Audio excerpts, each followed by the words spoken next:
Our beloved pets remind us on a daily basis that we are unconditionally loved and without any expectations or motives. Their hearts are pure, and they are a gift from God given to us to remind us that we are pure love at our most sacred core. Pets bring healing. Indeed, our animal companions are master healers, in part because they embody love in an entirely non-threatening form. The clear absence of a threat creates within us a willingness to receive healing. How do pets heal us? There is no greater healing power in the universe than that of unconditional love. Yet beyond unconditional love, pets heal by transmuting energies.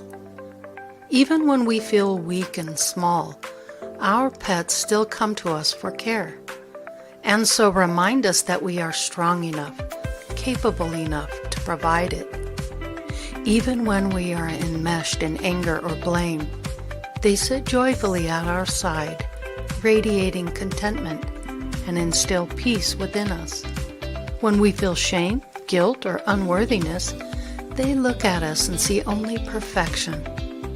Our pets see us as light, the light of which we are literally made, the light we knew before your current incarnation.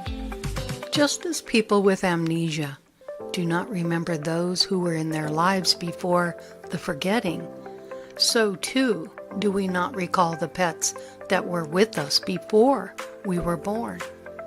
Yet our pets come to our side and express their great love for us, reminding us daily that only we who are love could be so loved. They remind us not only that we are loved, but also that we are worthy of love.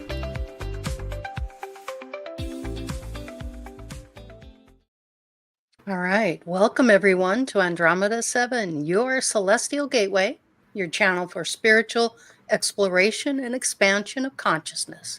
We are a community of support, help, love, friendship, and knowledge. Thanks for joining us tonight. You know it's Friday night and it's time to feed your mind and grow your heart. Now, I'll be asking the panel, what is the purpose of pets in our lives? But before I do that, Spirit wanted to give a quick message. And that message is our pets ground us and they give us unconditional love. They also support our every move and give us comfort and care. They truly believe in us. They offer healing and wisdom, and all pets are soul agreements, no matter how they come to us. So many do not understand that pets are their own phylum. In other words, they are their own class of consciousness. Without pets, our lives would be very different indeed. Cool. Very cool. Hey, let's see who's in chat. Hello, everybody. Good to see you. We've got Lucky Stone. Good to see you. Scotty Boy, I think you were in here earlier. Good to see you as well. Looks like they're kind of coming in a little bit slow, but there's 14 watching. So that's awesome. Well, you guys, so we're talking about the purpose of pets in our lives, and there's a lot of discussion about, what are they really, what's it all really about? And after watching the video, I think we all realize the importance of our pets, especially pets that we've just recently lost, like Sophia, you lost one, and I lost one this last month. So yeah, it's tough, and you get emotionally connected to them, and it's it's a tough thing to go through. But imagine not ever experiencing all the love that you had with them. That would be a loss to me. So it was worth every bit of it, even though it's hard to let them go. But anyway, so Teresa, what have you got to say about the purpose of pets in our lives? What is the purpose of your pets in your lives? How do you look at it? What are your views, opinions? I used to think How do you they see it? were. I used to think they were just here for entertainment and enjoyment. Really? But as I got older and got to know them on a more intimate level. Yeah, because the pets in my family, Mm-hmm. they weren't really ours. They were a family pet, but they weren't my pet. Mm-hmm. They were mom's. Mom was the main There's always voice in one the person they house. bond with, huh? There's Yeah, someone so that they're they go to always the closer mom. They to. know who the Yeah. mom is, you know? Mm-hmm. Yep. So it wasn't until I was 40 where I actually was selected by, Mm-hmm. it was mutually agreed upon, the two of us, we belonged together. Me and my golden retriever Nugget was Mm-hmm. my first true pet that was actually mine and had nothing to do with mom or dad or anybody else in the family. It was my pet. Mm-hmm. And I came to realize it's all about showing me love and Yeah. showing me and protection. Mm-hmm. They're here. They're, for me, and ever since then, it's been about that. Even the cat used to warn me about stuff. Mm-hmm. Nugget used to put his paws on me and tell me, stay still. You're getting ready for a seizure, and that would keep me from hitting the floor. Or he would know if I was walking with him if something was a threat to us during that walk, and he would Mm-hmm. stand between me and whatever the threat was. Mm-hmm. So he was a guardian. He was a friend. And I believe when he was making, Ruby does too. They make eye contact, and they're reading you from a soul level, Mm-hmm. feeling that they're just penetrating. Our ores are mixing, and they're just penetrating. It's like a soul connection. And so I've often wondered about that because I was raised as a Catholic and a Christian, and we didn't believe in any of that.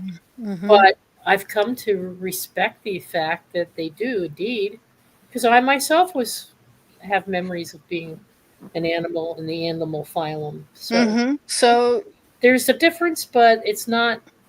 They're a lot like us. mhm. They're Their like humans. pets are consciously aware. They come in consciously aware. They don't have that veil of forgetfulness like we have. They come in knowing what their love is. One of the reasons that you have them in your life is to learn responsibility, how to care for them, how to make sure that their needs are met. But they just provide you with unconditional love, and they don't come across as a threat in any way. But the loving, kind pets, there are pets out there that, no matter what, they're, they're Check your microphone, Lori. A can you hear me now? little bit better.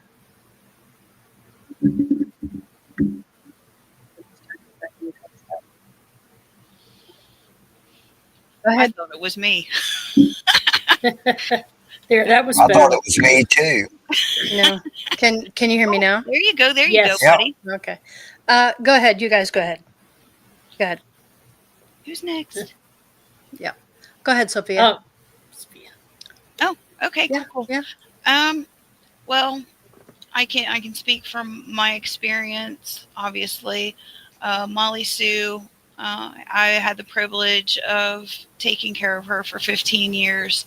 She came into my life when I was as broken as I have ever been, save childhood.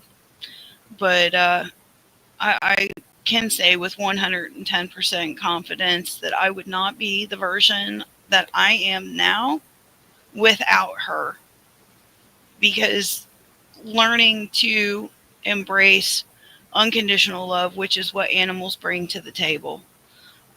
Innocence and unconditional love. We all know I'm not innocent. um, but Not you. um, but I would say that spirit uses animals in a very powerful way for all of us, gifted and those that aren't or haven't unfolded, for a different word. um, I would say there's different types of connections. I would say that there's people that are naturally aligned with that type of energy, with aligning with them, communicating with them, and cultivating a deeper relationship with them. But it's very powerful. It brings a lot of common ground between Mm. people that generally have a lot of differences. So Mhm. I would say that's a powerful aspect of animals, and also animal totems. Because I don't really like the word pet, because Molly was never a pet to Mhm. me. I mean, Self-chosen responsibility. I see it. yeah, and you also have familiars, which Mhm. are energies that we choose to work together. It's a mutual agreement. There's no forcing something like that. Mhm. Um, that's about all I have for now. But I would like to touch later on animal totems if we get a chance to Sure. swing back around to it. Yeah, you bet. You Mhm. bet. Thank you. Uh-huh. How about you, Grandpa Brian? We know you've got Luna in your life, and she's kind of new to you. How old is she now? She's pushing close to 2.5. Okay.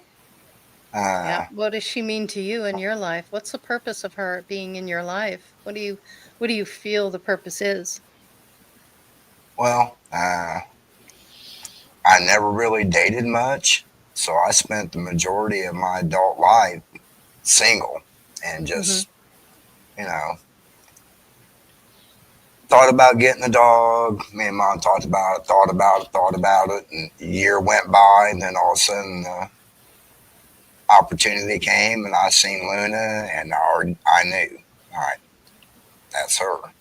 And I'm Mhm. a firm believer that animals pick us. We don't pick the animals. The animals pick us.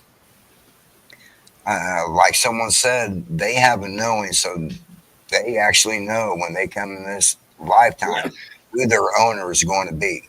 They Hmm. recognize you. It is a soul agreement, Exactly. no matter Yeah. how they come to you. Yes. Hmm. And I think it's the And same thing with totem animals, right, Brian? It's like they present themselves to you. They pick you, you know, yeah, and they'll show up in a dream, or they'll cross your path on a walk, or they'll keep showing up over and over and over. Sophia said we'll talk about that later, but that's how I acquired all my totem animals. They came to me, so they have a yeah, specific purpose for connecting with you. I agree. I think it's interesting. Everyone on the panel, let me just ask you this question. No matter where you go, what animal you come in contact to, are they immediately drawn to you? Usually. yes, Yeah.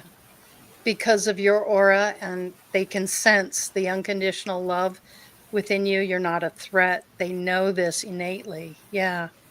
That's yeah. interesting. Hmm. And just Hey, like, let me ask you something, Brian. When you were at uh huh, Sedona, uh huh, Arizona with Luna, did yeah. you experience anything with Luna in that environment? It was amazing because we were at the airport vortex and it's up on a hill and you can really feel the energy. She sat there for 30 minutes and just looked out over it. I mean, I know she could feel the energy. Mm-hmm. And just because it wasn't like her, if people were walking up to go over and want to be petted, she just sat there and just was taking it all in. I mean, I think she felt at home there. Yeah. Hmm. Yeah. Most definitely. Huh. How But about you? I Go did ahead. have something to say. Yeah, Ever please do. since I was in high school, we had justice for about 10 years. So I got him, but when I was about 8, I have been there when we had to put down every family pet, and every pet that I have ever put down. I was always there because I wanted them to see, knowing when they were crossing over that I was there when that's how much I loved them to be there when they were crossing over. Mm-hmm. Yep. Very important. Yeah. Hmm. I experienced that myself. Um, hmm, yeah. How about you, Jazz and Nick? What's the purpose of pets in your lives? And I can see you have many. You want to go first? You can go first. Um, so this might sound kind of like weird or sad to some people, just because it is what it is. For me, animals in general, I am on the same boat as Sophia. I don't really see them as pets. I don't see them as beneath me. I see them as partners. They are my friends. They're Hmm. not something that I govern. We are uh, they have as much rights and respect as I do, and we As are. a sovereign being, yes, I Yes, agree with you. I Yep. don't see them as, oh well, they're just. I don't see them as beneath me at all. Nope. Um, so I do have like we just have mutual respect. Like, don't do this. I won't. You know what I mean? It's just like any other kind of Part of the family. exactly. So that being said, if that's the way I see animals, the reason why I see animals that way is because they were my first friends. Growing up with very limited friendships because of growing up in the religion that I did, my mom was very strict on who I can talk to and what I can do. And then the people in the house weren't very nice either. So the family dog was my first friend, and learning how to navigate some chaos. Animals have taught me a lot. Like they have been my greatest teacher, even when I was learning Reiki. Like when they're like, "Oh, have you ever done healing energy or something like that?" And I'm like, "From my cats." And they're like, "What do you mean?" And I was like, "I learned it from my cats because they would heal me like this, like when they would sleep on me and purr." And then me being the sciencey nerd that I am, I searched it, and then it turns out that cats actually purr at a frequency that's healing, and it heals bones from the inside out. And I was like, oh, so if the cat's ever laying on you and purring, it's because it's trying to heal you. So yeah, no, I value animals so much, and I see them as a friendship. I think that answers the question, right? Mm-hmm. Yep.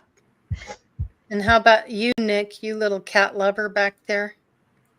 I am notorious of everyone else's pet starts liking me more once I start interacting with them long enough. But but pets are a good way to stay in touch with your humanity. That's the way I see it. They're very keeps you in tune with the spiritual and organic aspects of life. Mm-hmm. Helps you ground in that. So Yep. that, Very grounding, calming. so Mm-hmm. that way you don't get consumed by the inorganic Yep. things in life. You Mm-hmm. know, just as necessary as the other. It's just this is a good way to balance it out. I do believe they play roles. I mean, I never understood the cat versus dog debate. Mm-hmm. I've always liked all animals in general. Both, yeah, Every both. animal plays a role. Cats Yep. are good at defending you in the spiritual aspects, while dogs are good at protecting you in the physical ones. Everyone has a role. Other things like horses, you know, before we had cars, there was things like horses and camels and whatnot. You know, before Yeah. domesticated cats and dogs into smaller things, they used to be like wolves and saber-tooths. So like they've always played a role in advancing our civilization. Mm-hmm. Yep. You know, I am a very firm believer of you can't make it out here by yourself. No one can. Doesn't matter Could how. you imagine not having pets in your life at all? How different You'd would have our some kind lives of be? connection. Yeah. Yeah. It'd be very lonely, I think. Mm-hmm. Oh You yeah. know, Yeah, yeah. back in the day, and I remember like when I was young, learning how to ride horses and learning how to take care of them. But back in the day, I can recall some past life memories too. The relationship I had to my horse, in one timeline in particular, was every bit as powerful as the relationship I have to my dogs or my cats in this lifetime. The horse is known to be very loyal, very bonding with the one person, can warn you of troubles, helps you get away from fearful situations, provides you with the transportation, and will work with you and for you. But that relationship between horse and human has always been very, very strong bond. And I didn't realize that until recently, because I've been shown different. The horse symbol for me is very strong. I know why now. I just didn't know why when I was younger. Mm-hmm. They're beautiful animals. Yeah. Yep. Sophia, you had a comment? Yeah, in addition to all the wonderful things everybody shared, I feel while they were sharing that they're, like we said, they're grounding. But my experience Molly had and still does to some degree a stabilizing effect. It's like no matter what happens in my life, you know, she remains consistent. You know, she's always going to be that goofy, playful little snuggle bug, you know, and she Mm-hmm. does it energetically now since she's passed through the change called death. There's been many times where I've woken up and I can feel her laying, you know, against my leg where she would usually lay. Mm-hmm. And then I also feel that animals help us keep our frequency high. It's like when life happens and you're navigating it by yourself, it can unfold in one fashion. But if you have the privilege of taking care of an animal, then I feel it can make things, at least it did for me, it made things easier, Mm-hmm. um, emotionally specifically. Yeah, So totally that agree. that was the hardest, I Mm-hmm. guess, transition for me for life with, you know, with her in spirit is just right. I write a lot more, which is kind Yeah. of good, but you know, just regulating my This emotions. Yeah. Yeah, it reminds me of a situation. Thank you, Sophia. And then there's a Mhm. question from Charles, and I'll put that up in just a moment, but I want to make this point.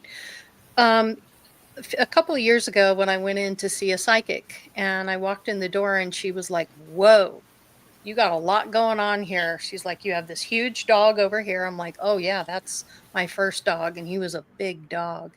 He's walks with me all the time. They're always with us. So she was a little taken aback by all the things that were surrounding me. She's like, "Man, you got a lot going on." And it surprised me because I hadn't really thought about it at that until that moment that, oh my gosh, he really is. And he has been around me for a long time. Hmm. Charles has a question. Sophia, maybe you can answer this. What about people who have no connection to animals or pets? Any thoughts on that? I would say that there is a connection to domesticated Hmm. animals and then wild animals. So I would say if you don't necessarily have a connection with a domestic animal, there's either a connection with a wild animal or, you know, birds, wild birds, you know, deer, things like that, or you're very heavy into animal totems. I Hmm. feel that there's many facets where animals can interact with us. It doesn't have to be on a physical realm. And if you're not like animal in my house person, then I would say that would be a strong indication that working with totems would be very helpful.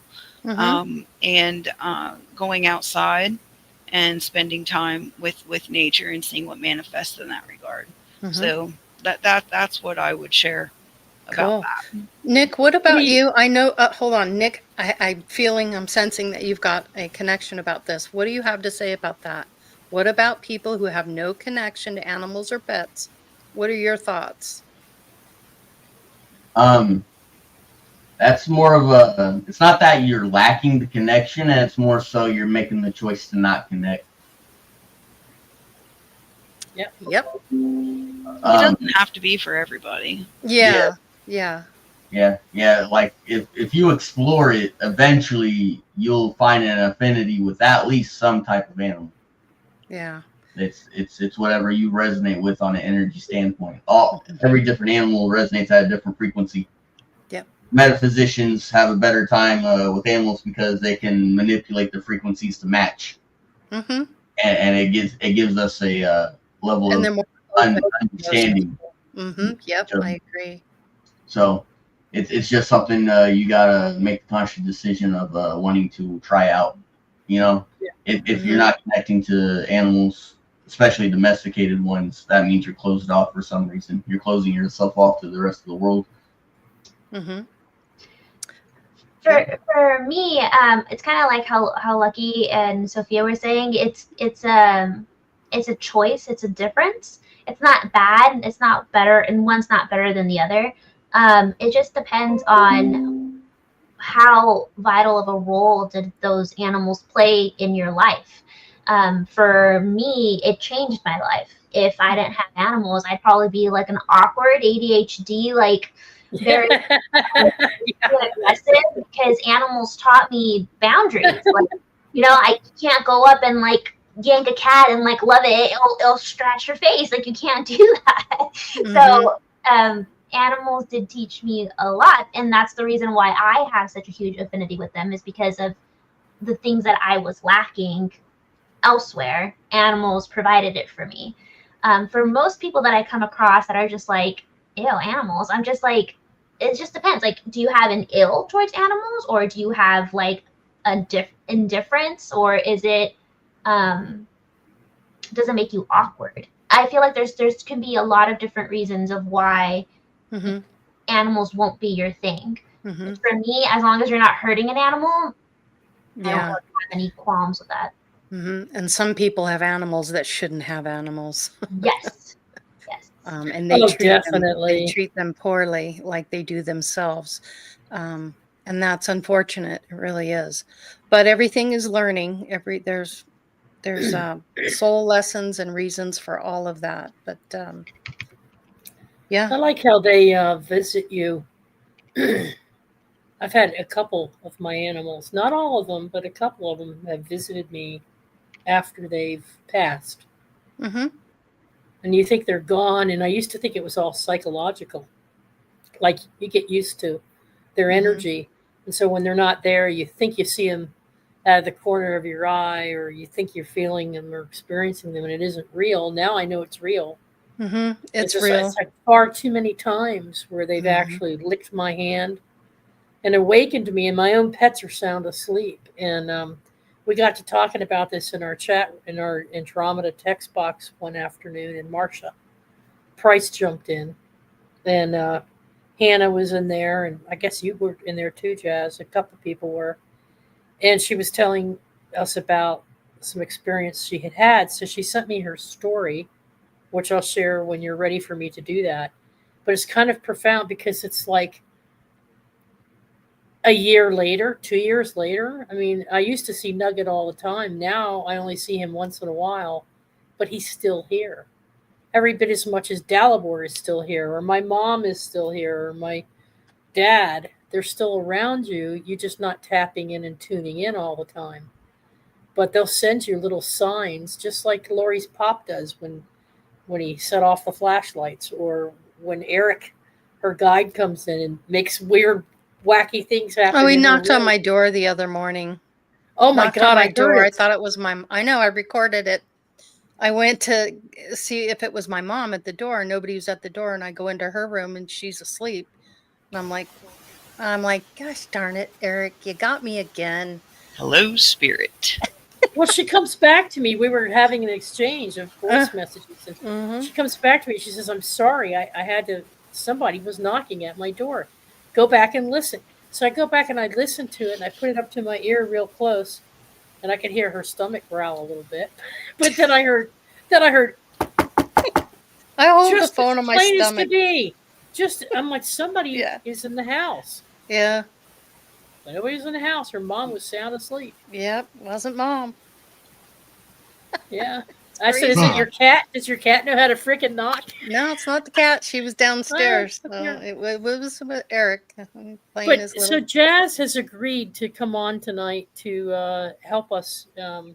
She's got some stories and some experiences that she wants to share, and we Mm-hmm. wanted to put it out there to go back to Lori's whole point with this, and that is basically that we have determined, and Lori has come to the understanding that they're here to show us what pure unconditional love really is. And I think that's the whole key. Whether they're acting as a totem spirit or whether they're your pet, um, that seems to be a function. Mine was a guide. Nugget was a guide for me. Not so much Ruby, but Nugget definitely was. Ruby and I have a different kind of bond. I feel she's a soul sister. Mm-hmm. But Lori was explaining some of the concepts of of They do come in their to assist us. Yes, they do, especially yeah. at certain points in your life. And I can tell you there were times I would come home and have the worst possible day and just look at my dog and grab his little muzzle and give him kisses and everything would be okay. Hey, you're home now. Let the world go. I'm your focus now. Just focus on me and my cute little face, and life is good. That's right, Lori. That's right. Same, Yeah. same. Yeah. Mm-hmm. We've So had some Jasmine? people join us since we started, Lori. Dark Truth has Mhm. just stepped Yep. in and walking water and Yep. welcome Good to everybody. have you guys with us. Yeah. Good to see you all. So Jasmine, what you got? Okay. Charles, I'm the opposite. I'm the fanatic of animals. Okay, so I will be the weirdo tonight about my connection and why I feel the connection that I do and why I feel so passionately about animals. There's two things in this world that I will be very passionate about, and that's animals and kids, because for some reason they're the ones, animal, kids, and the elderly.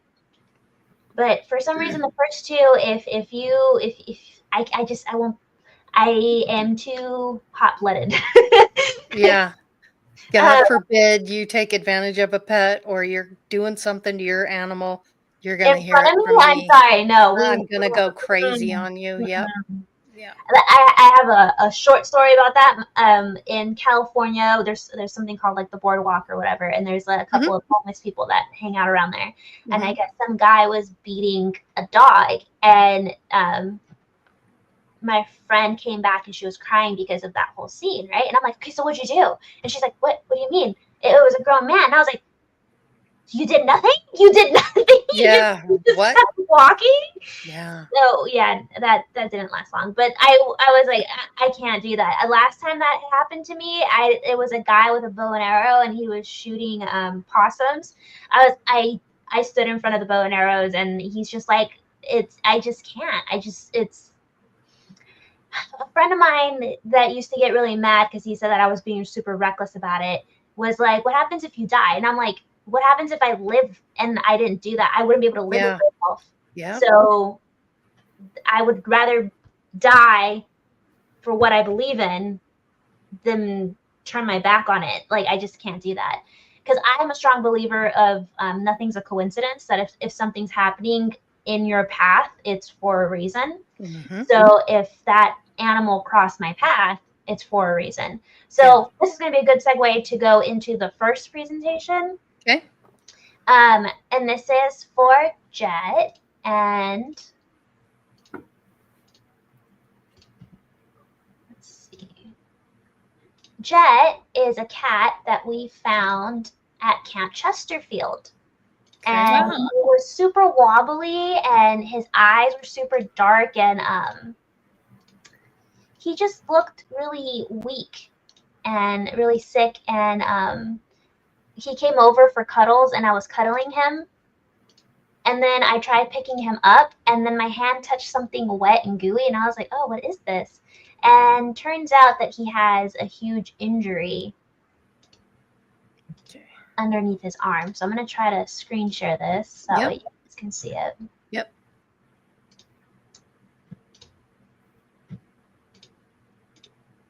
There you go. Okay.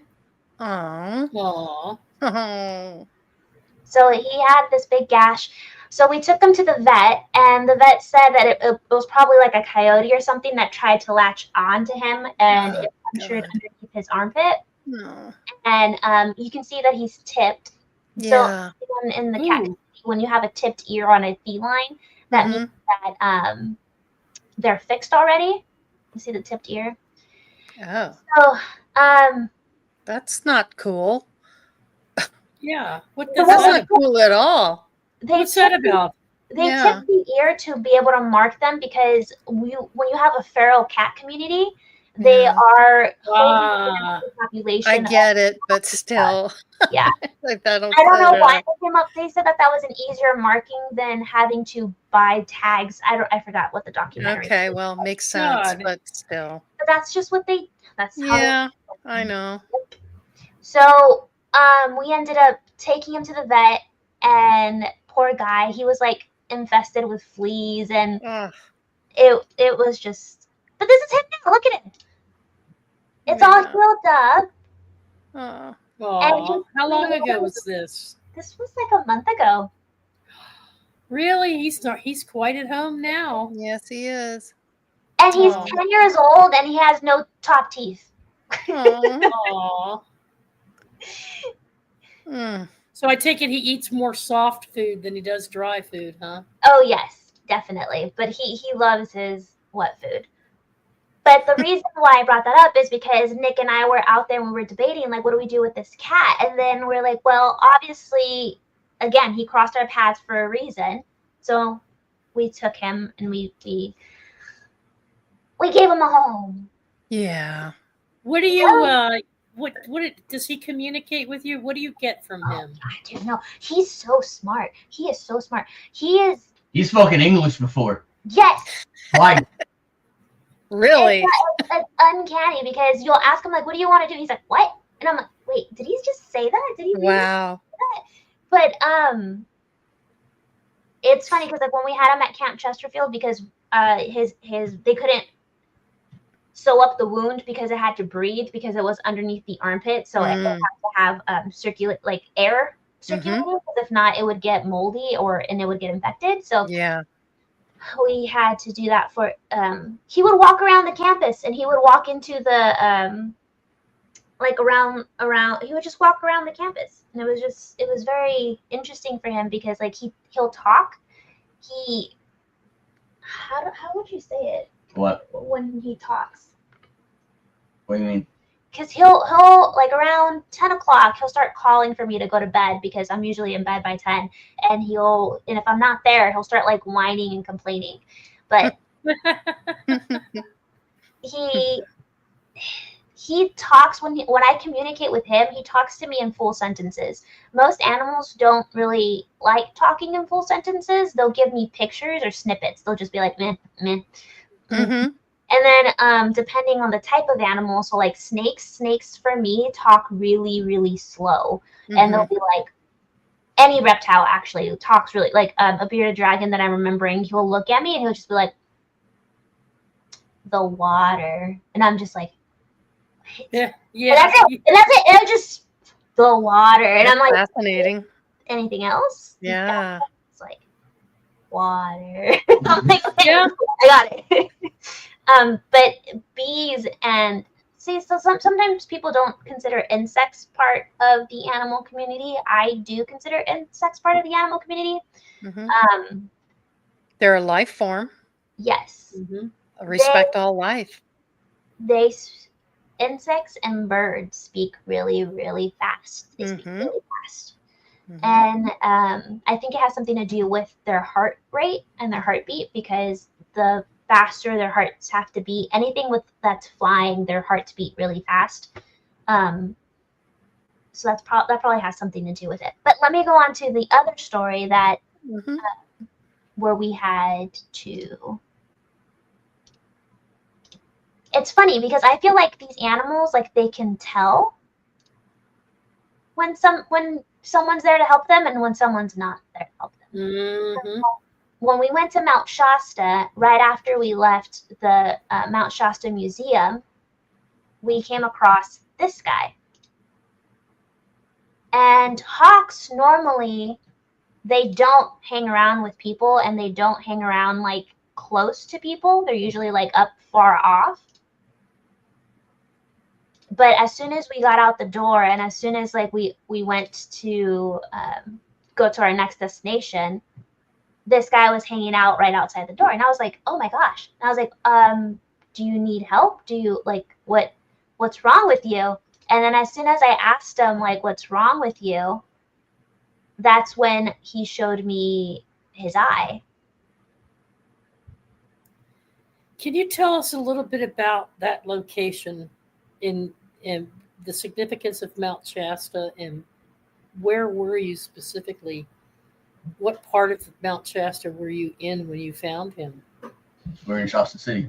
Yeah, so we were in Shasta City. Mount Shasta is one of the sacred locations.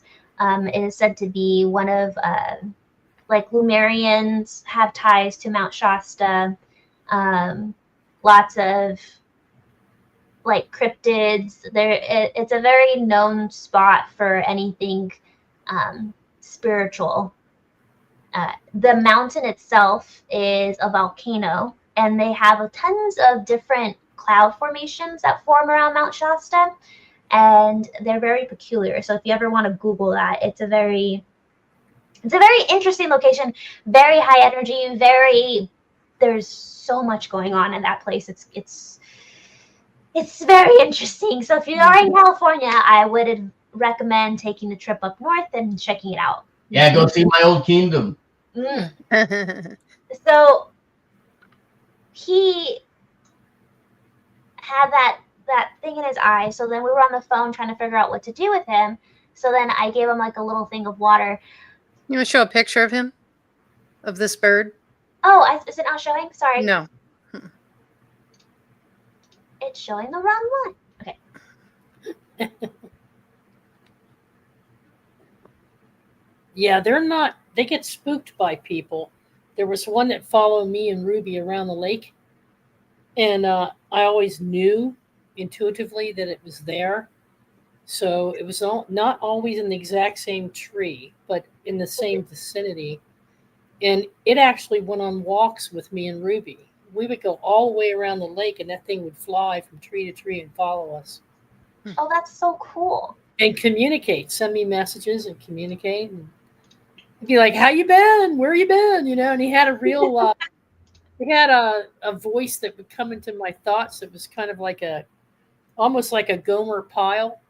I don't know if you're all familiar with that character. How you been? But usually they're very standoffish. Yes, exactly. So when he was down there, I was like, what's going on with him? So here he is, and then this is what he shows me. And for any flying creature, and especially a predator like this, if their eye is messed up, then their depth perception is messed up. Yep. So that really plays a role into their hunting and them feeding themselves. So this bird obviously needed help to get that infection in his eye under control. The problem is that Mount Shasta doesn't really have like an animal sanctuary. So we called, and the nearest place for like a bird animal sanctuary was 4 hours away. Thankfully enough, the guy that answered the phone said that he would meet us halfway, like 2 hours in. But then he said, actually, there's a rehabilitator, which is a lady that rehabilitates out of her house. He's like, I'm going to try to get in contact with her and see if she can help the bird at least recuperate until someone from the facility can actually go out there. So then that's what we did. And then luckily she did answer the phone. So we had to drive like 15 minutes away versus driving 2 hours away. But the biggest takeaway I had from this bird is that I was crocheting this blanket when we were driving, because we did a cross country like a road trip. They knit just like cats. They will. We put them in a box, right? And the way you're supposed to approach birds, you're supposed to approach a bird from behind and then tuck its wings in, so that way it itself. Yep. And keep its claws away from you. So I've had experience doing that, because I try to volunteer as much as I possibly can with animals, just because it feeds my soul. I love it. So you get from behind. You usually use a towel or something to be able to hug them and put them in a box, so that way they're not like holding out, or you can clip their wings. There's a lot of damage that can be done if you're not holding them correctly. And then you also, those talons, you don't want them close to any soft tissue. So I put them like that. I put them in the box. Nick wasn't holding the lid on the box. So he jumped out of the box onto Nick's lap. And then Nick got a scratch on his thigh. But then he had this blanket, and he literally looked at me, looked at the blanket, and then he started going like this. Like a cat that starts like knitting biscuits. Yep. Making biscuits. Yeah. Especially a hawk. And he's just like that. And then it was super cool. And then after that, we took him to the place. But we had a tour guide, and the tour guide took that as like a really big sign about the area accepting for where we were. So then he took us to a local spot, and the local spot was these waterfalls that are at McLeod. Beautiful. And oh my gosh, that water was so cold. I actually jumped off from that rock into the water, and I almost died. But that's a whole different story. Well, I'm glad you didn't. There's something interesting about hawks and these predatory birds. Hmm. When they look, they see heat signatures.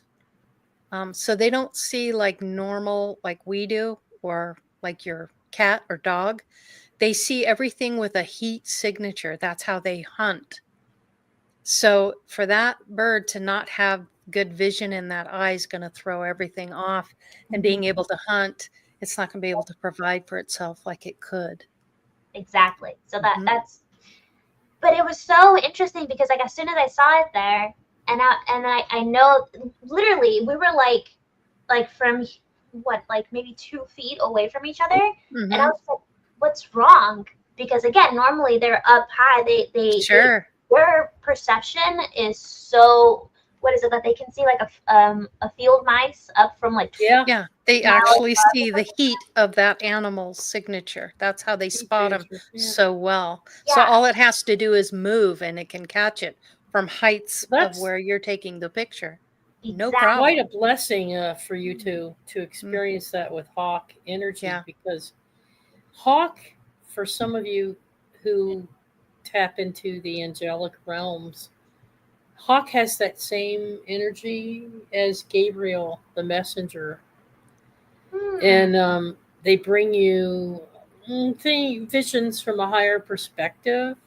Mhm. Typically, every time I've spotted that hawk on those walks at the lake, or when I was feeling like I wasn't in control of a situation, when I Oh, felt like a victim, or I felt like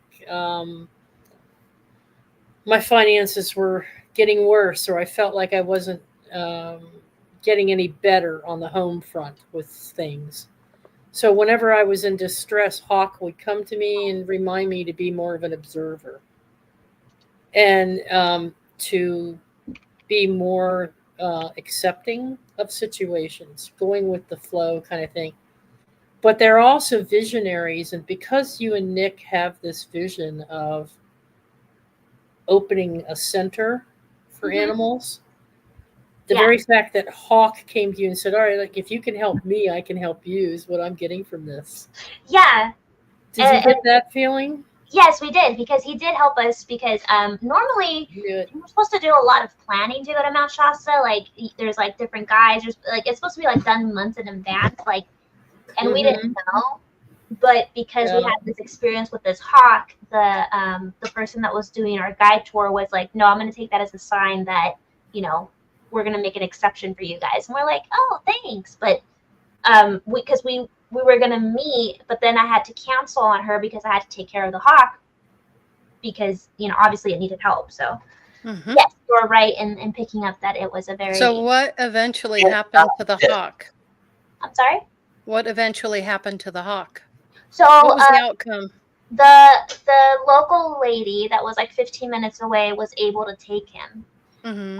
So once we got to her house, we just put him back in the, because he was just chilling out with Nick on his lap on the blanket. And Hmm. then once we got to her house, we put him in the box, because well, we had So to. she took care of it, nursed him back to health.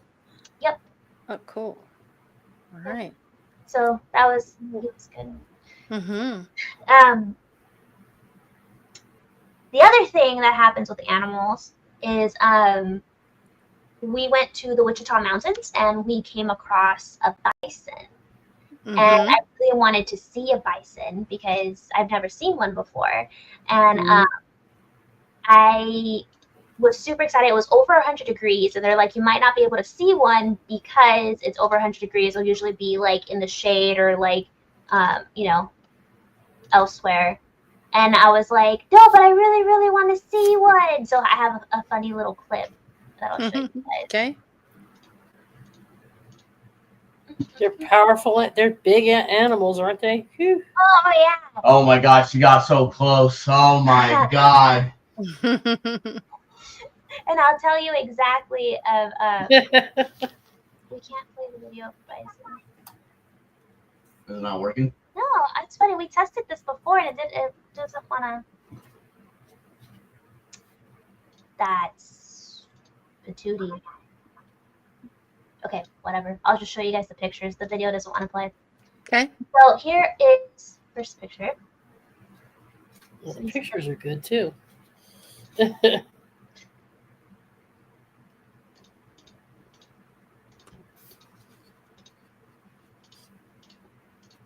Okay. So what's interesting with him is that he actually talked really clearly and wasn't really mincing his words. But he was very calm when he was talking to me.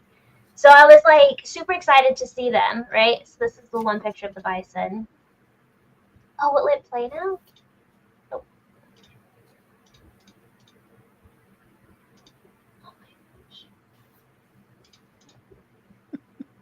I had everything in order and now it's not working. But you Tell know, me all about it. I know what's happening for you. This kind of stuff happens to me. like everything is so slow right now. But okay. So here we go. Okay. Can you guys see that okay? No. No? Double click it again. I think it's taking a minute. How about, let's see.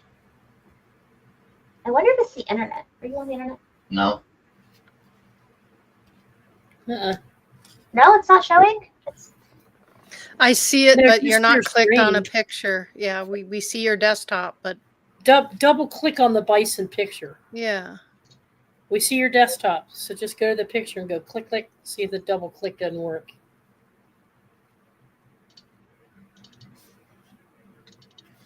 While she's doing that, I thought it was interesting that she had this encounter and communication with the bison because they're all about authenticity. Oh, really? Their message is be your true, authentic self. Be your true self. That's why they're like, I don't want to mess around. I am who I am. They set boundaries and yeah, they hold you off, but they have a certain magic to them.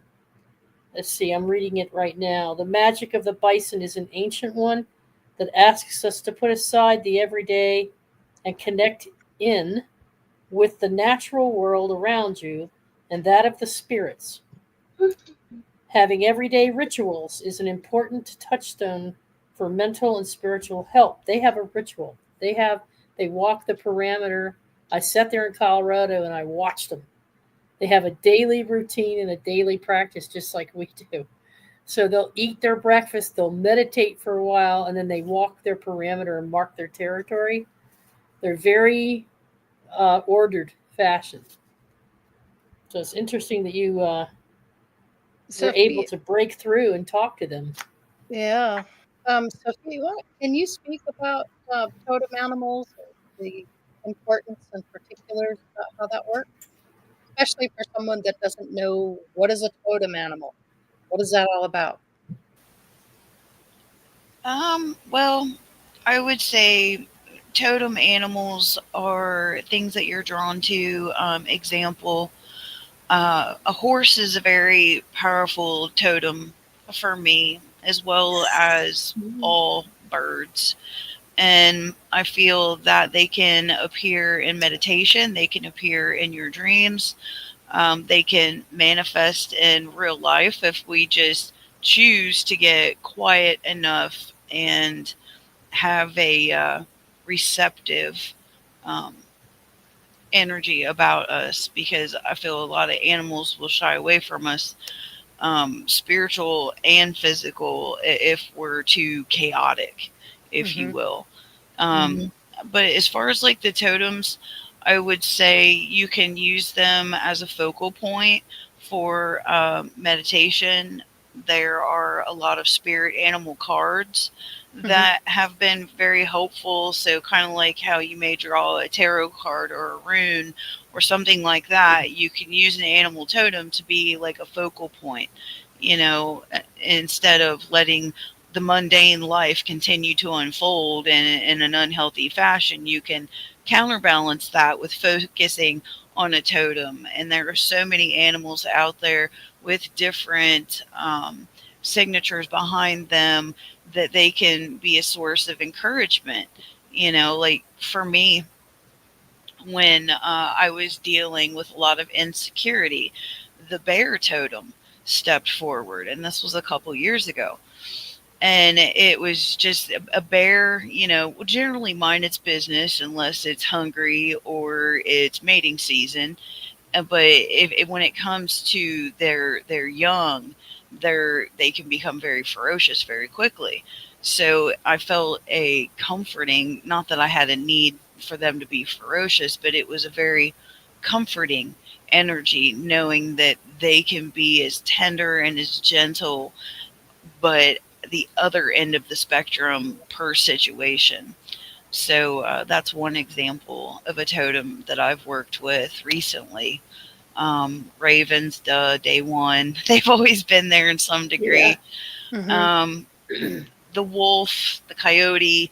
I feel when like coyotes or any canine type steps forward as far as a totem, it speaks to loyalty, it speaks to companionship, and not to do things alone because they are by nature a pack creature. So when certain animals step forward, like I said, in dreams and meditations, like out of nowhere, or on purpose, it can help guide us gently in a healthier direction if we're quiet enough to listen or allow that exchange.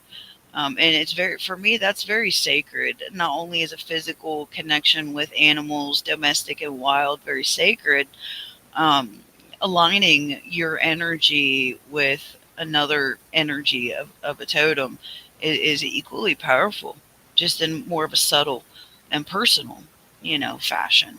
That's what I have coming forward as far as that question. Thank you for asking that, Lori. No That's problem. Yeah. Cool.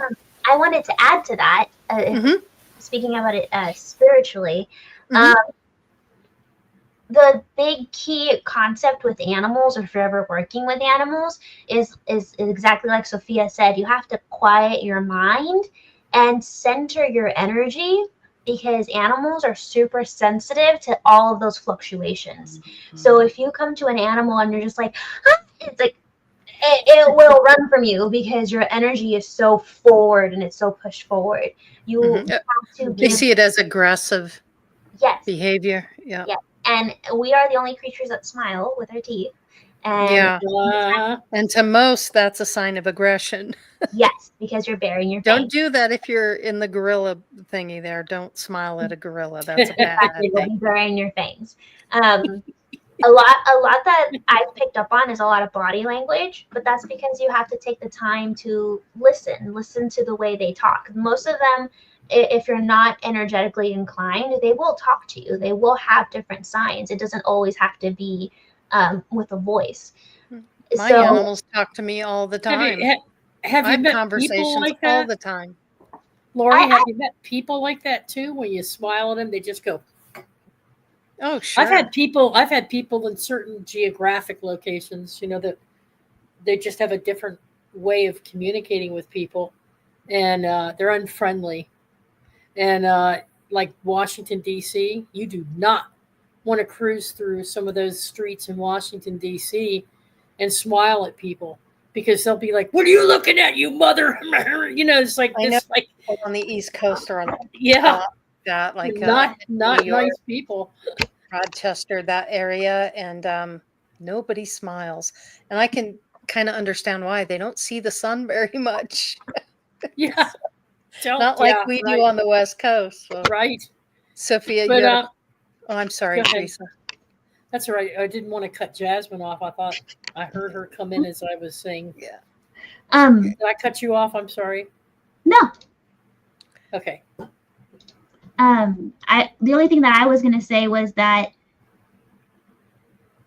animals have a duality to them, where they're not light or dark, they just are, because what we consider dark is them surviving. So like them hunting, them eating other animals is necessary for their world.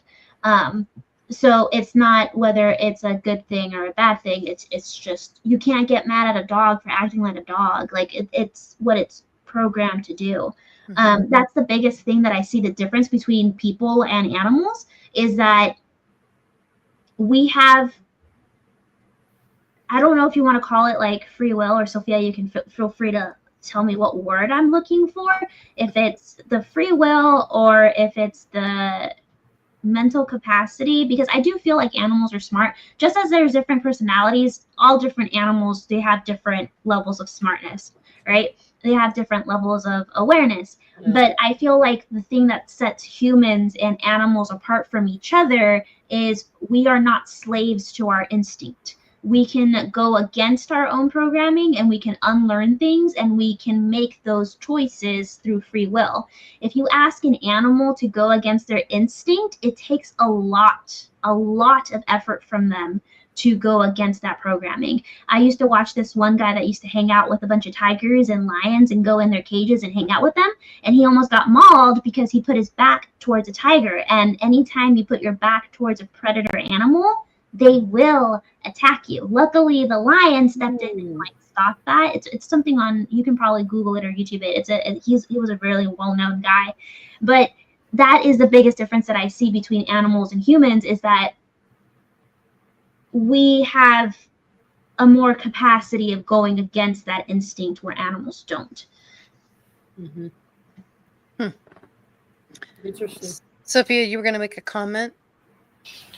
It was, well, it's connected to animals as well, but if you're reaching out or attempting to connect with an animal, a bird, whatnot, don't be attached to the outcome. This is something that takes finesse. It takes practice. It takes the settling and not so much the mastery of our own emotions and energy, but learning to temper ourselves when we choose to interact. But it's just like what Teresa was saying, you know, certain people, certain areas, they're just programmed to react in a certain fashion. And if you're not aware of that, you know, you'd be like, well, everybody hates me. Well, venue, you know, and if I feel compelled to smile and wave and I don't get anything back in return, that's on them. I'm going to shine on because I worked very hard to get to this frequency, and I'm not going to let somebody drag me down. It's not going to happen. And I feel animals in particular can help us raise and maintain a higher frequency. I really do. Really help us train ourselves to do that. I noticed Sophia at Brian's cabin. You've been there, right? You've seen his pond and his trees. Haven't you been there, Sophia? Oh man, Nope. You're missing out, No. babe. You're missing out. Unfortunately. He's got these hummingbirds. They like live in these different trees, but they all come together on the feeders, and he's just got like a whole nest of certain types of birds. But it's not just the birds. You can hear other animals. Brian, what kind of connecting, if any, do you do when you're at the cabin outside of your pet relationship? How do you connect with wildlife? Do they talk to you? Well, there was one time my niece or nephew left the screen door open, come walking out of the cabin, and there's a baby hawk on the back porch. Worked my way slowly to it, picked it up, took it to the door, released it, it flew away. Funny thing is, later that year, I'm sitting in a stand 22 feet up off the ground. This hawk comes flying through the woods, lands on a limb 10 feet away from me and stares at me for about 5 minutes and then flies away. Oh my gosh. I had a hummingbird get onto the screen port, well, 2 hummingbirds. So I've caught them, released them. When we first got to place, there was a baby wild turkey out by the campfire when we were camping one night. I picked it up, brought it onto the porch.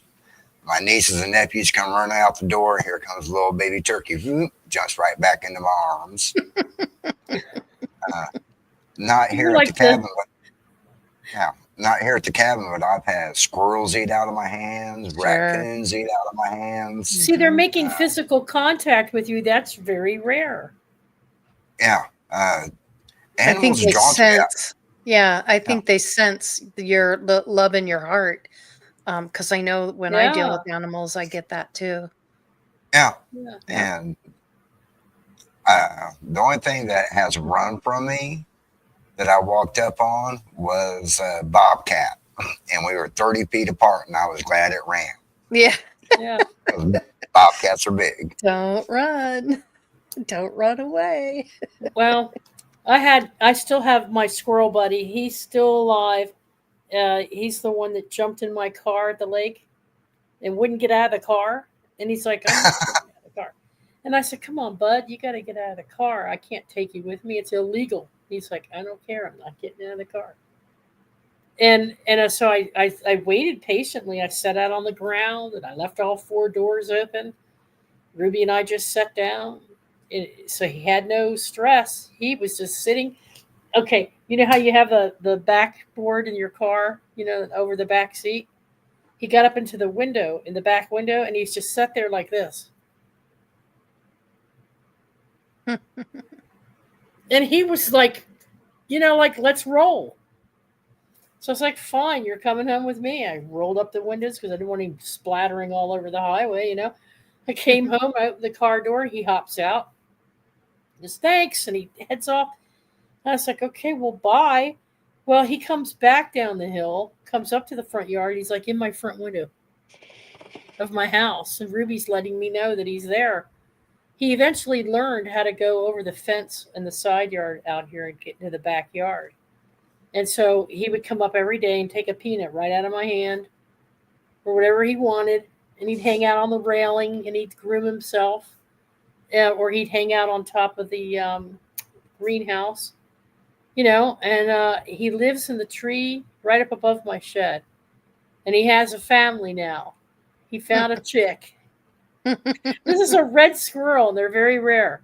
So he found a chick, and he's had a whole family, and he brings the whole family around at the beginning of every spring. He comes around, and his kids have grown now, through the summer. They're much bigger than they were before. But he didn't have any intention of going back to the lake. And he hangs out with Ruby. Ruby lays on the deck and the squirrel's right there near her. So I call him Squirrel Buddy. That's why I tease Barry because he's always saying he's going to make roadkill out of squirrel. He's just kidding me. But that's why I call him Squirrel Buddy. So I have those kind of connections. But I don't think they talk to me quite as much as they talk to you, Jazz. That's pretty cool. Mm-hmm. I don't know if it's showing the bison now, but yeah, There it is. I got pretty close. That's not with the zoom on. My camera doesn't really zoom in my Canon camera. But I was like, "Can I take a picture of you?" And he's like, "What are you doing?" I was like, "It's a picture, so I'll get to remember meeting you later." And he's like, "Oh, okay." I was like, "Can I get this close?" He's like, "That's fine. That's far enough. Don't come any closer than that, though." And I was like, "Okay, that's fine. I'll be right here." And then he's like, "Okay." He's like, "That's it. That's all you're gonna do. That's it. It did nothing." And I was like, "It's not gonna do anything." Wow, that's interesting. And then How often does that happen to you? it was a once in a lifetime. Well, I don't know. Who knows? Maybe if we go back to Mount Shasta. Uh-huh. He told me his name was Bubba. Mm-hmm. And Bubba. yeah, Bubba the bison. buffalo. Oh, Bubba the bison. Yeah. Bubba Bubba Bison. the bison. And then that's it. Sounds And like then a rap song. And then I was like, "Okay, thank you." And then I went back, and Nick's like, "Oh my God, do you have any idea how close you are? You know those things outrun people." And yeah, They're I gotta powerful. watch that. Yeah. But I loved it. It was really cool to have That is cool. interaction with him. Yeah. That's But amazing. like you were saying, all these animals teach us lessons. There's one animal that I remember vividly. I was having a really dark time in my life, and I was having a panic attack, and I was sitting at the edge of the pool, and out of nowhere, my friend, she normally doesn't have dogs at her house, but she was dog sitting, or her mom was dog sitting, and this black lab puts its head on my lap as I'm having a panic attack, and he just looks at me, looks up, takes a big deep breath, and then lets it out. And then I'm like, what?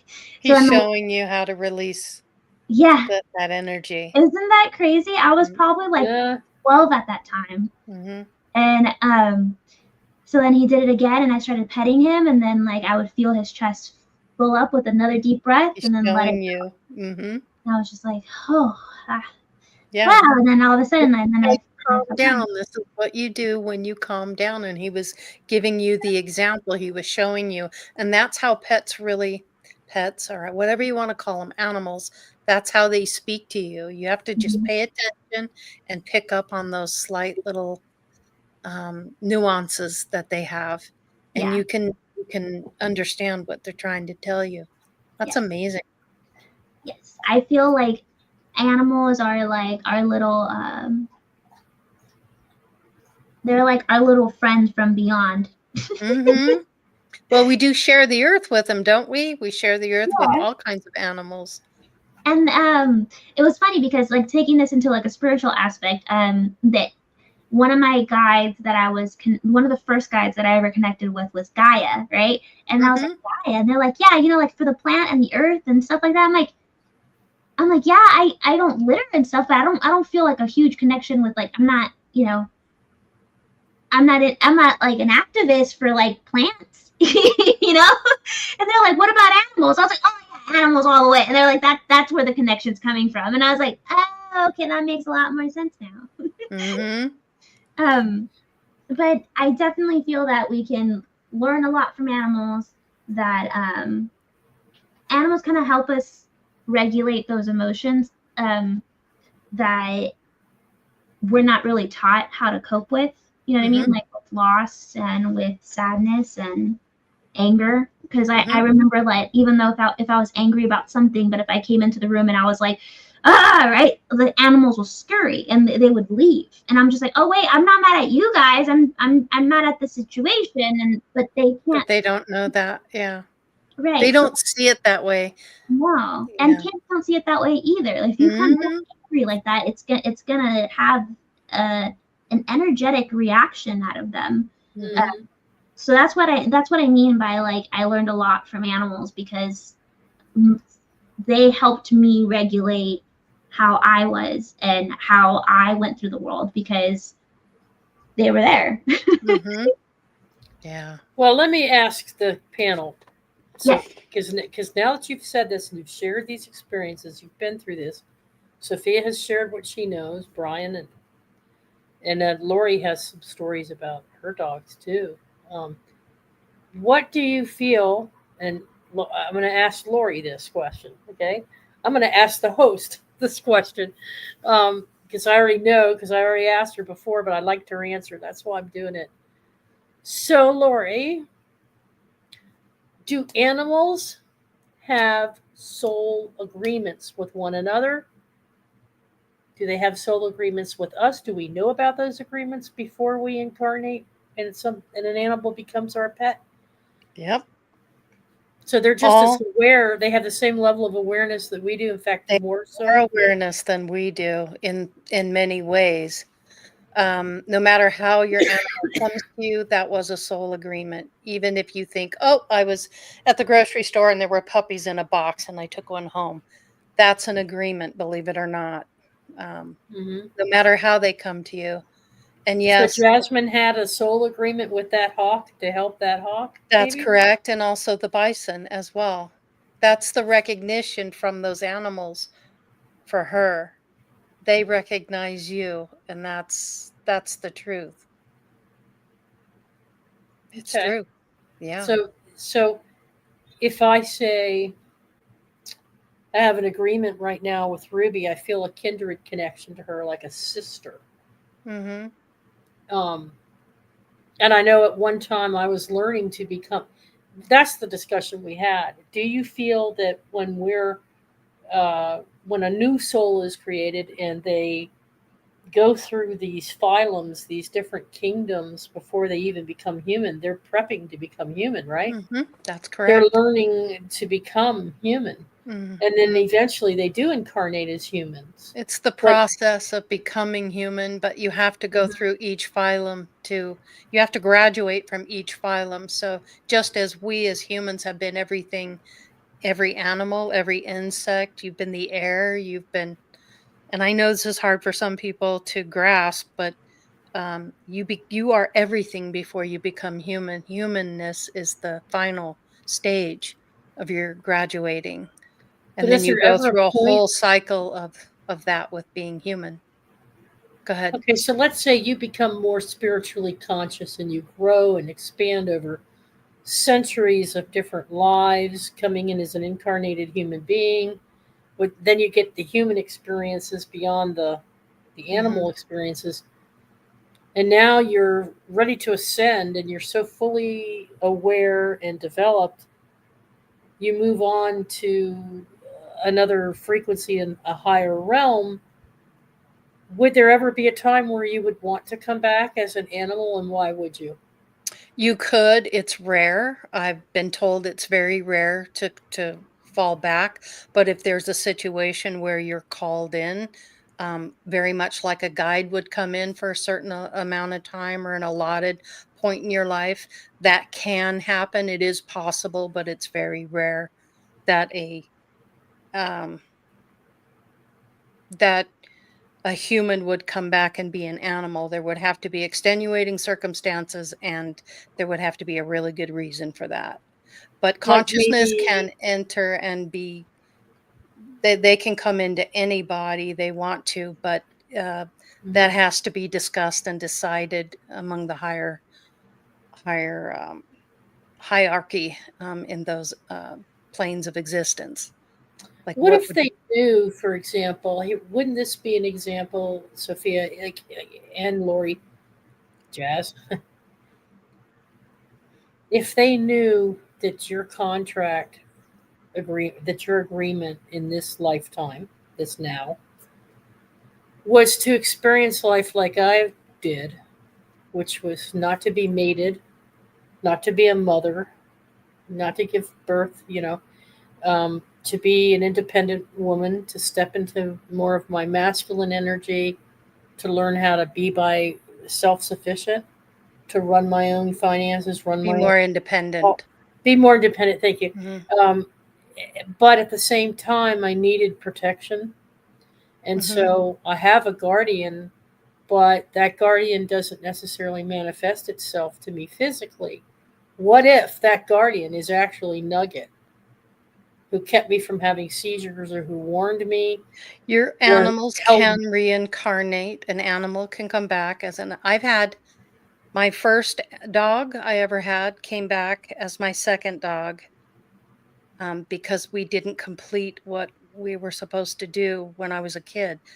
Because I had him for 6 years and then I grew up and I went on to live my life and be a young adult. It wasn't until later in my 30s and 40s that I got my other dog, but he was the same soul coming back to reestablish what needed to be done Well, I and get that. accomplished. Yeah. Yeah, I get that. But what I'm asking is let's say someone like Grandpa Brian ascends, spends his time in other realms, decides he wants to be a guardian for a human, and decides, I know that that human is not, I'm not going to be a human in that human's life, but I'll come back as her pet. Does that happen? I'll come back as Nugget and protect her. I'll Again, incarnate into an animal to protect her. yeah. Again, I've been told there's rare circumstances. Anything is possible, but there are rare circumstances. Depends on what the circumstances are, and if you are guides and your higher self agree to it, that's a whole different deal. Go ahead, Jasmine. I was gonna throw a little doohickey in there. So Okay. did you know that animal spirits aren't just in this realm? You could have a griffin. You can have um, a dragon. You can have phoenix. You can have all these other mystical creatures, and they are just as valid in the animal totems as our animals in our reality. They're just from Different different dimensions. Hmm. like There's just my so much going on that we're not aware of. We're yes. all here in this physical experience, but there's a lot of stuff going on behind the scenes. Like my joy guide was a griffin, and I didn't realize that it was a griffin because I would say I'm like, oh, he just I when people would ask me, I'm like, oh, he morphs from like an eagle to like a lion sometimes, blah blah, and they're like, couldn't that just be a griffin? And I'm like, could it really? Because I'm thinking that, You like, mean taking on the energy of that animal? That yes, there's an entity that takes on the energy. Is that yes. what you're saying? Mm-hmm. Well, because when I would see him in my mind's eye, or like when I would imagine him, Yeah. sometimes his face would be that of an eagle. But then, like when I would like, because I would get on top of him to ride him, and he would like, I would travel with him, I would feel his fur, and it was fur, not feathers. So then I was just like, okay, so I see his face. His face is that of an eagle, of a bird, but how does he have fur and a tail? And then I was just like, whatever. I was in like, meditation. So I'm like, I'm just gonna let it fly. And then when I Mhm. get back out of meditation, they're like, oh, so what was your mode of transportation? I was like, well, it was fluffy and it had fur, but it had the face of a bird. And they're like, so I'm like, maybe it was just morphing to whatever we needed, because we needed to fly, obviously. So it was a bird at that point. But then made itself into fur. And they're like, so it's a griffin. It's just a griffin. I was like, oh, that's crazy. I didn't know that it could cross like that. So, That's interesting. yeah. That's very cool. interesting. Yeah. You Well, know, listen, my you joy guys. guide? Here's my joy guide right here. Little monkey face. See that monkey? Monkeys Oh, are you're my- like my best friend. monkeys- She loves monkeys. Loves monkeys. Yeah. Yeah. I get kind of scared from them. Mischievous little things, aren't they? Yeah, Guys, we're coming to the end of the show. Did you want to pull those cards real quick? Yeah. Okay. I, You want so to pull a animal card? yes, to wrap things up, I think I will say this about animals. Keep your heart open and your mind open, and you would be surprised at the possibilities and the love and the understanding that you can get from these creatures that we share a world with. Cool. Awesome. Very cool. Okay. So who's pulling a card first, and what's your? We're doing this to say a that one. message to see what the animal kingdom has to say. All right. So To give the the animal soul kingdom a tribe. voice by pulling a card. That's what we're doing here. Yeah. Okay. All right. A message for the general collective. All right. Sophia, you go first. She's Okay. ready. Yep. This is not an oracle deck. This is my inversion tarot deck. Okay. The first one to come out is the Nine of Wands. Okay. The Nine of Wands speaks to continuing, and Wands is about action, but I would say in context to purpose of pets in our lives, that they help us push when we want to lay back, that they're an ally. And their presence has influence in that regard to bolster us, specifically, like Jazz said earlier, on an emotional level. And then the next card I felt compelled for too, we have the Chariot. So aligning with an animal, a pet, a familiar, a totem is part of our journey. It's a privilege and a very powerful part of our journey if we allow it to unfold. And like we said earlier, it's not for everybody, and there's nothing wrong with it. It's just if that facet is active in your life, it can be very rewarding as far as our journey is part of our journey. That's what I'm getting. Awesome. Cool cards for this topic. Yeah. You ready, Jazz?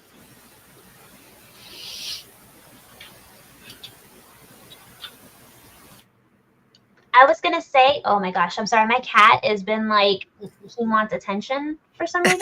So he's been like pressing on, but mom. okay. Really his personality. But what's cool about him is that if I forget to lock my mirrors, or if I have something that like I bought and I didn't like lock the mirrors, he'll go up to them and he'll start pawing at them and start scratching at them, and I'm like, what are you doing? And then but as soon as I lock it, he doesn't mess with it. So cats are very fascinating creatures. So I got 21, the owl. Oh, the owl card. Very cool. Full of wisdom, patience, persistence. Yeah. I like it. I like it. Okay. Teresa? Well, I got a combination here. I got two that came out at the same time. And I thought it was interesting that I got the bull. Mm, Um, and I got the beaver, but the bull, the picture of the bull. okay. Yep. Because we were just talking about bison and they are similar. Mm-hmm. Um, what it says about bull here, let's see, it's about sacrifice. So, Sophia, I'm going to ask you because I know there's a rune associated with a bull. And I Urus. also know, yeah, can you explain bull energy from your perspective? Urus is about strength, vitality, health.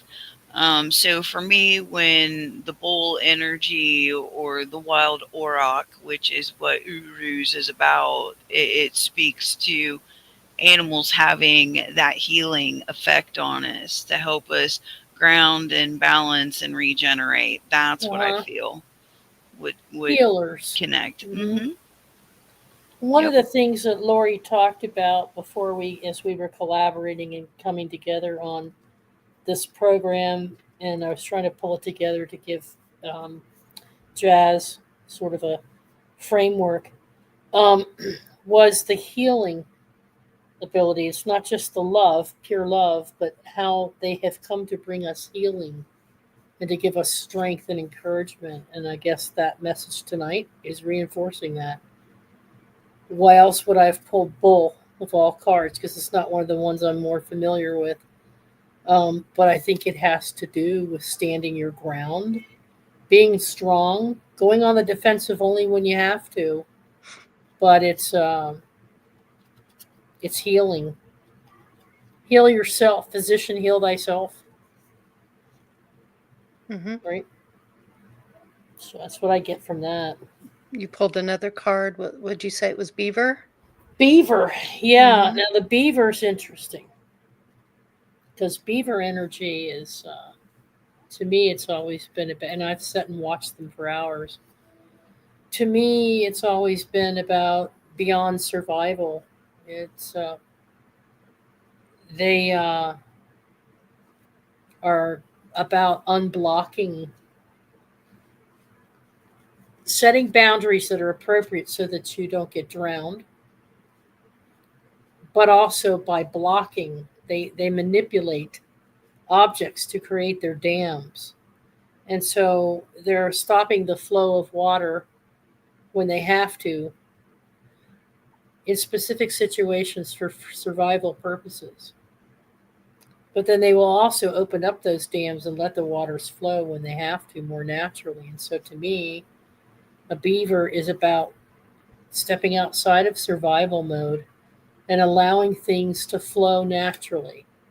Because when they build their dams, they build them in such a way that the water still gets through naturally, but it keeps a specific boundary established for them to thrive in.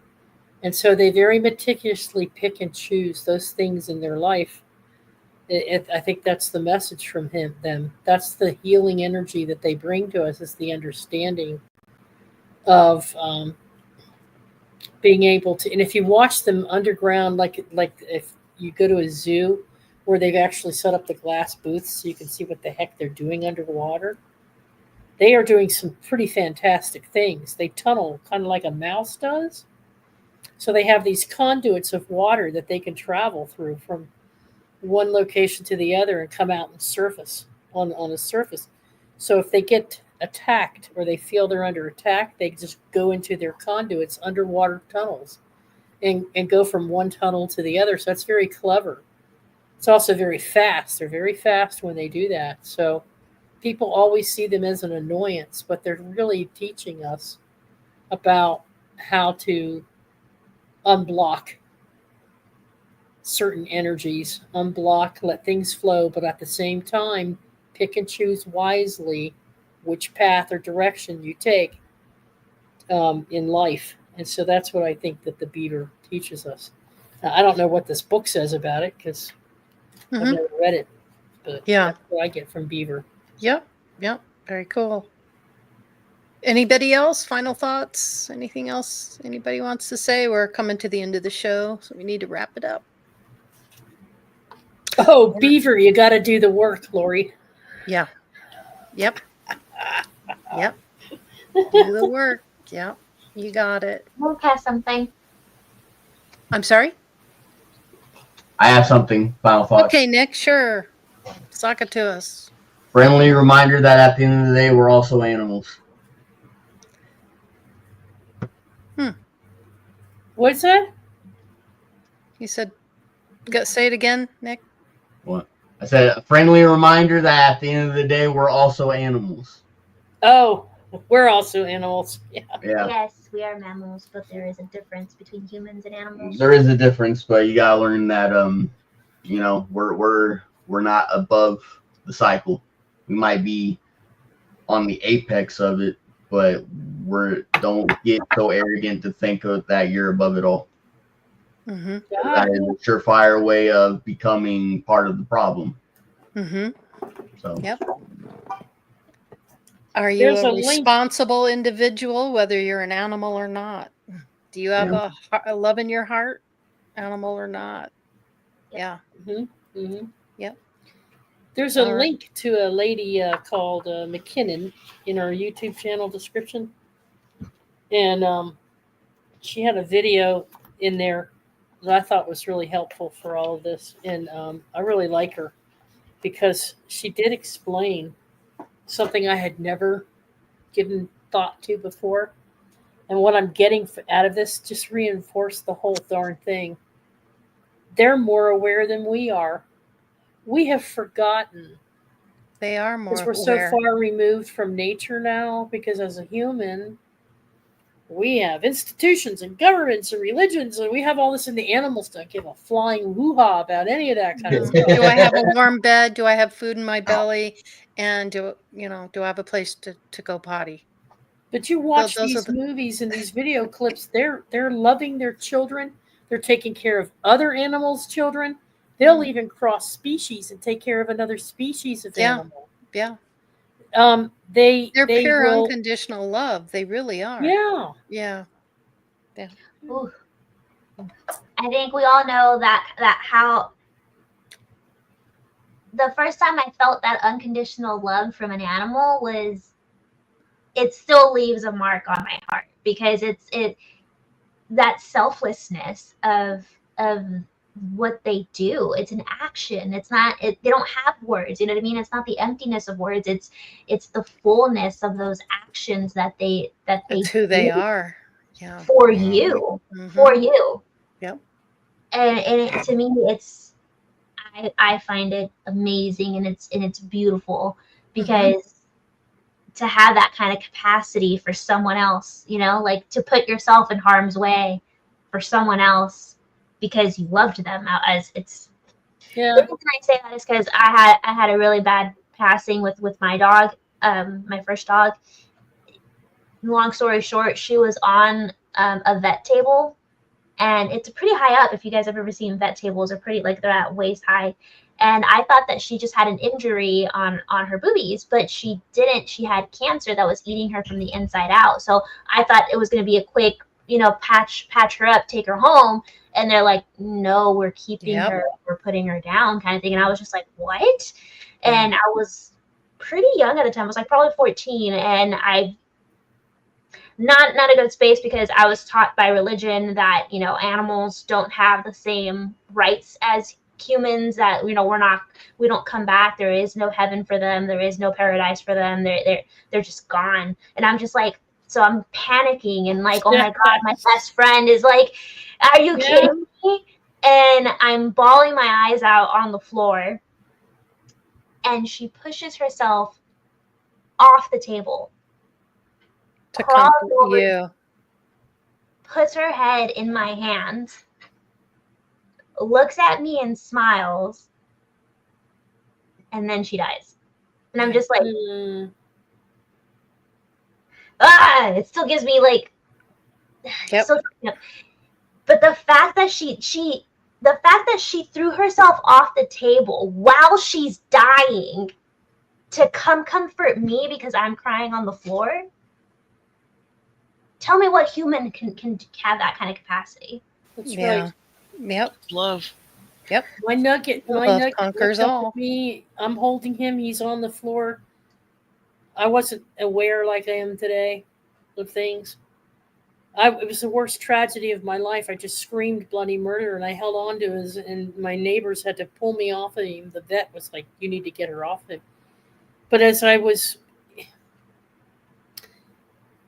he taught me how to cross someone over. Because I was never able to handle death, let alone funerals. I couldn't stand going to funerals. I hated them. I wouldn't go, especially after my own mom died. I couldn't put her in the ground. I walked away from it while everybody was there doing their thing. I was walking away. So he learned, he taught me how to cross someone over. But the thing is that he knew he was ready and he was communicating it to me. But what he did is he did the same thing. He knew I was comforting him, but I was so tragic.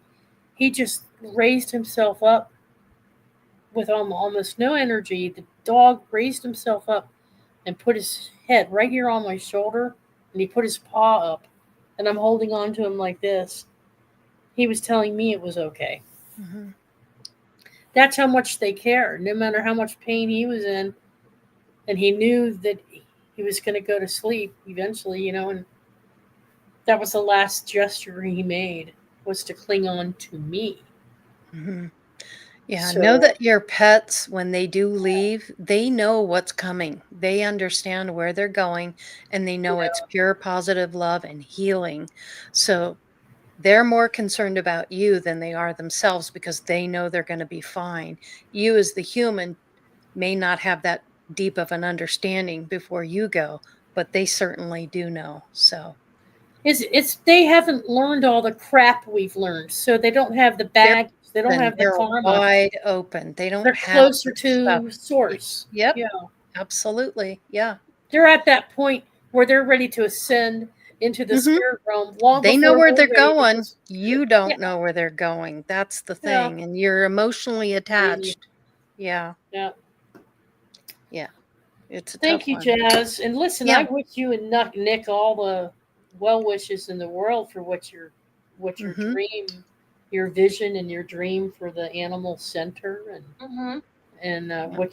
which that's your real calling and your real passion. One of Yeah. many that you have, but I think that's your deepest desire, is it not? Yeah, no, I have it all planned out. I have the sketches for them, the blueprints, and how it's all going to be organized. And I already have how like it's gonna market itself. Like I'm gonna have a wall of like flowers where you can take pictures of with the animals and exotic. Because like if they take pictures themselves, that's free advertising. So I have it all planned out. I'm just working my way to get there because Mhm. it takes it's a lot of steps. But yeah. Yep. Keep the dream alive and Mhm. keep envisioning it, and it will happen. Just keep following the steps it takes to get there. Because I'm You pretty know. sure I'm not the only crazy person out there. I'm sure there's a few other crazy people like me out there that want to go hang out with the animals and have coffee. Like I'm Mm-mm. sure Yeah. there's more than just Yeah. No doubt about it. Got Yep. a message coming in for you right now, Doctor Doolittle, adorable, yeah. I loved that movie as a kid. I loved that Mhm. movie. adorable Yeah. Doolittle. There you go. Huh. All right, LLC. Right? All right, you guys. all It's been a right. great show. Thank you so much. Good topic. Bye. Appreciate it. Oh, We'll tune go in ahead. to Milky Way Soul Tribe tomorrow evening. They're having their own send off and for Dalibor. So they're having a tribute to Dalibor Suki again on 10 o'clock. Is it 10 o'clock, Brian? On Yes, Saturday it night, is. right? Yeah. Wonderful. Yep. Check out Robert Yep. tomorrow night. All right, guys. Wonderful. Okay, you guys. Have a great weekend. We'll see you next time. Peace and love. Thank you. Bye. Thank you, Jazz. Bye bye. Thanks, Jazz. Bye.